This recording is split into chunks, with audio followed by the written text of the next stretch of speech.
ताकि जो हमारे स्टूडेंट प्रॉब्लम फेस करते हैं इंग्लिश में, तो वो प्रॉब्लम ना रहे। तो इसको मैंने कोड 1 का नाम दिया है। कोड मैं इक्वल कर रहा हूँ रूल के रूल 1 लिखने की बजाय मैंने कोड 1 लिख दिया। आइए देखते हैं कि जब भी इंग्लिश पढ़ते हुए आपको वर्ब की फर्स्ट फॉर्म मिलेगी तो वो प्रेजेंट टेंस होगा, और अगर मैं आपसे कहूं कि प्रेजेंट में लिखे तो आप वर्ब की फर्स्ट फॉर्म लगाएंगे। अगर आप सेकंड फॉर्म देखते हैं तो वो टेंस है पास्ट, और अगर मैं कहूं कि पास्ट में लिखिए तो आप हमेशा वर्ब की सेकंड फॉर्म लगाएंगे। अगर वर्ब की थर्ड फॉर्म आ जाए तो दैट इज परफेक्ट, और अगर वर्ब की आईएनजी फॉर्म आ जाए तो दैट इज कंटिन्यूअस, और अगर मैं फिर दोबारा फर्स्ट फॉर्म लगाऊं तो प्रेजेंट होगा। तो फ्यूचर जो है असल में प्रेजेंट की मॉडिफिकेशन है, मतलब प्रेजेंट टेंसेस से पहले आप विल शैल लगा दें तो वो फ्यूचर बन जाता है। विल शैल मॉडल वर्ब है, तो इसलिए ये प्रेजेंट को मॉडिफाई करते हैं, तो हम फ्यूचर को प्रेजेंट की मॉडिफिकेशन कहते हैं। अब हमें दो फॉर्म ऑफ वर्ब्स को देखना है, एक बी और दूसरा हैज हैव। देखिए बी वर्ब की फर्स्ट फॉर्म है, ये स्टेट ऑफ बीइंग है, बी इज एम और आर।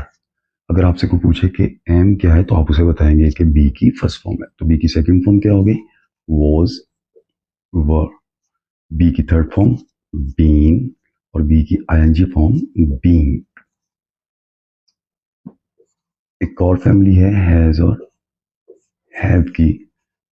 हैज है वर्ब की फर्स्ट फॉर्म है, इसकी सेकंड फॉर्म है हैड, थर्ड फॉर्म भी है हैड, और आईएनजी है हैविंग।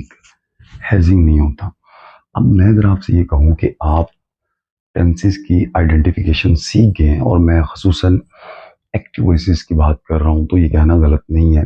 तो आइए इसकी कुछ एग्जांपल्स देखते हैं।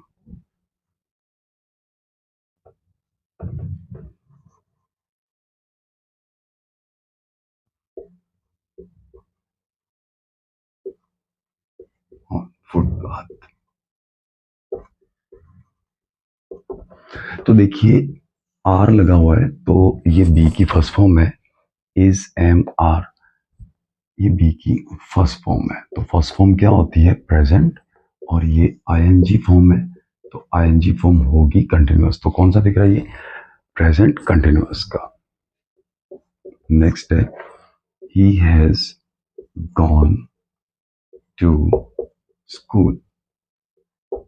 आप देख सकते हैं हैज है वर्ब की फर्स्ट फॉर्म है, और गॉन वर्ब की थर्ड फॉर्म है। तो फर्स्ट फॉर्म प्रेजेंट और थर्ड फॉर्म परफेक्ट, तो कौन सा टेंस है ये, प्रेजेंट परफेक्ट का। नेक्स्ट एग्जांपल लेते हैं।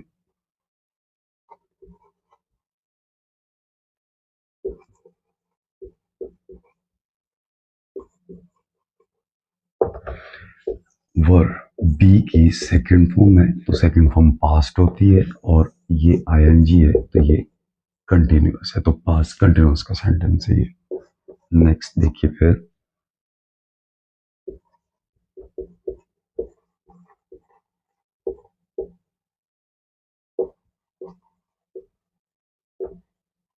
TV for 2 hours. तो आप देख सकते हैं कि विल शैल के बाद जब फर्स्ट फॉर्म आएगी तो ये फ्यूचर हो जाएगा, और बीइंग बी की थर्ड फॉर्म है, ये परफेक्ट हो गया, और ये आईएनजी है वॉचिंग, तो ये कंटिन्यूअस हो गया। तो कौन सा टेंस है, फ्यूचर परफेक्ट कंटिन्यूअस। एक और मिसाल ले लेते हैं। Anwar had played piano. Had कौन सी फॉर्म है, तो हैज की सेकंड और थर्ड फॉर्म हैड है, तो हमें कैसे पता चलेगा कि ये सेकंड है कि थर्ड है। अगर ऐसी फॉर्म जिनकी सेकंड और थर्ड फॉर्म सेम, और आपको पता है कि 90% इंग्लिश में वर्ब्स ऐसे हैं कि जिनकी सेकंड और थर्ड सेम है, मतलब वो रेगुलर वर्ब है। अगर उनमें से कोई फॉर्म लगी हो वहां पर, तो आपने उससे पहले देखना है कोई वर्ब लगा हुआ है, कोई लिंकिंग वर्ब, कोई हेल्पिंग वर्ब, कोई भी वर्ब अगर तो नहीं लगा हुआ तो वो हमारे पास है सेकंड, और अगर लगा होगा तो वो है थर्ड। इसी तरह देखिए प्लेट, तो प्लेट भी उसी फॉर्म में आता है, लाइक प्ले, प्लेट और प्लेट। तो देखिए ये रेगुलर वर्ब है, सेकंड और थर्ड जो है वो सेम है, लेकिन इससे पहले हमारे पास वर्ब लगा हुआ है, तो लिहाजा अगर वर्ब लगा हो तो वो थर्ड है, तो पास्ट परफेक्ट का फिक्र है। एक और देखते हैं जी, he had a car। अब बताइए कि हैड कौन सी फॉर्म है, क्योंकि इससे पहले कोई वर्ब नहीं लगा तो ये सेकंड है यानी पास्ट। ये हैड थर्ड फॉर्म है, क्यों, इससे पहले वर्ब लगा हुआ है, तो ये हमारे पास कौन सी हो गई, थर्ड। तो ये टेंस कौन सा है, पास्ट परफेक्ट का।